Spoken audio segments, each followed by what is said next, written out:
changed our format to be more of an open studio concept.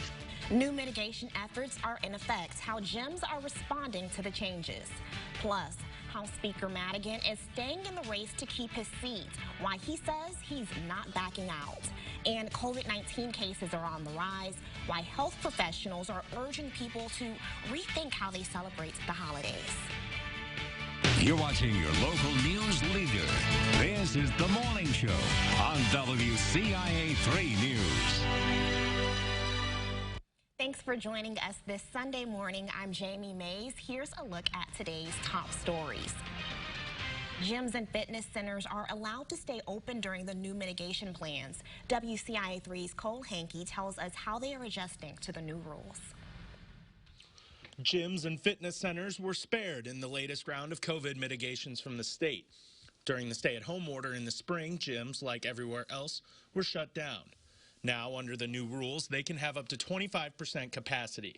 They also can't have indoor fitness classes, which is causing places like Orange Theory Fitness to change up its model to a more traditional approach.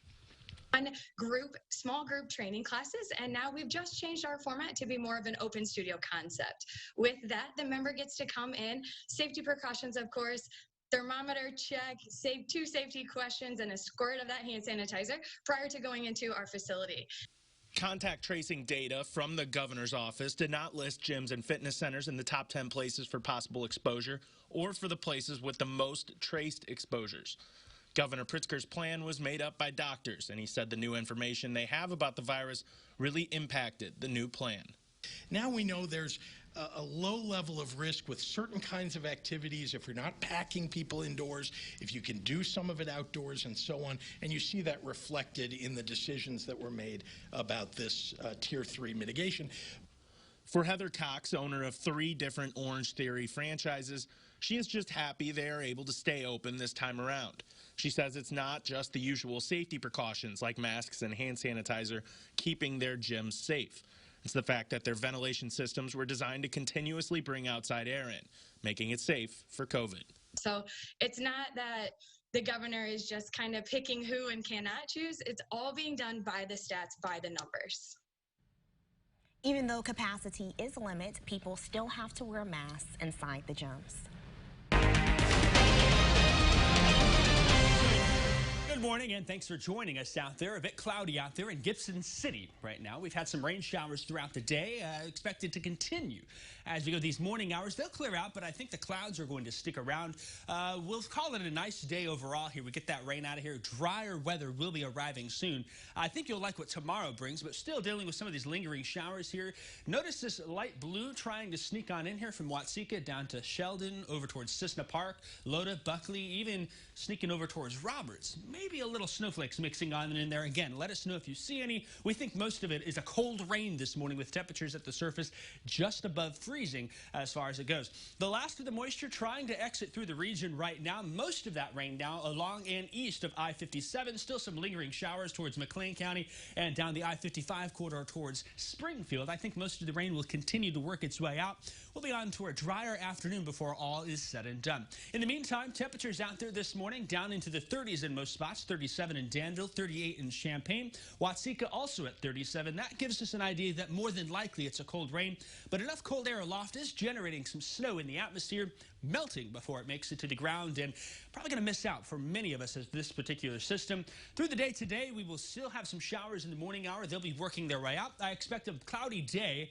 If you're lucky, maybe before sunset, we can sneak in a little sunshine in some spots. Certainly those temperatures, though, staying on the cool side in the 40s. As far as it goes, here's the high in Paxton, 43 there, 44 in Champaign.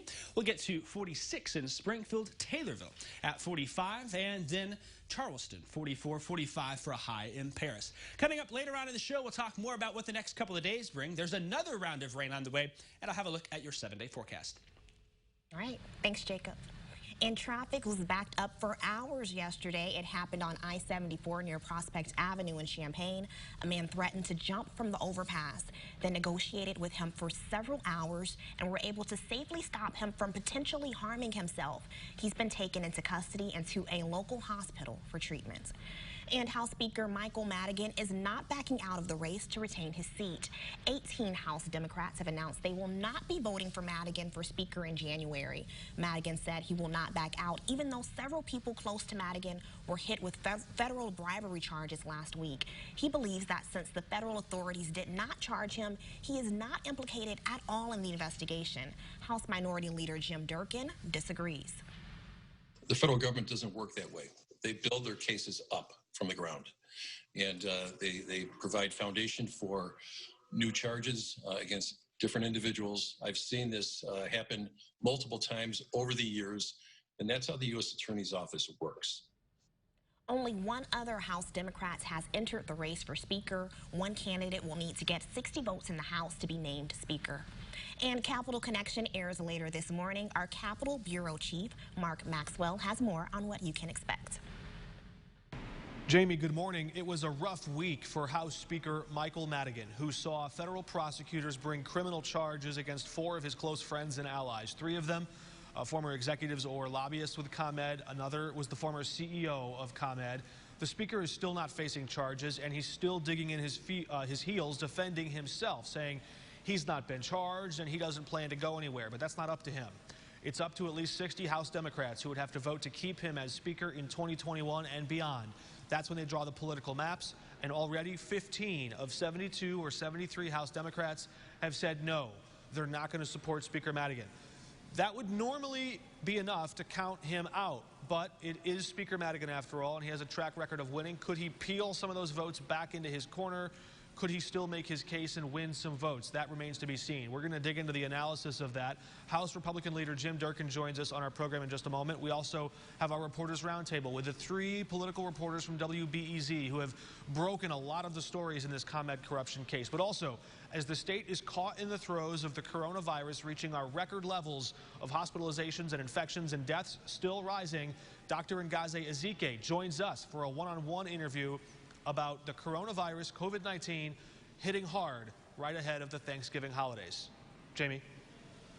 All right, thanks, Mark. And with COVID cases on the rise, Dr. Ngozi Ezike and the Illinois Department of Public Health are encouraging people to rethink their Thanksgiving plans. Ezike is not only worried about Thanksgiving Day itself, but also the idea of people staying home with family for a prolonged period of time, like college students who are back from break.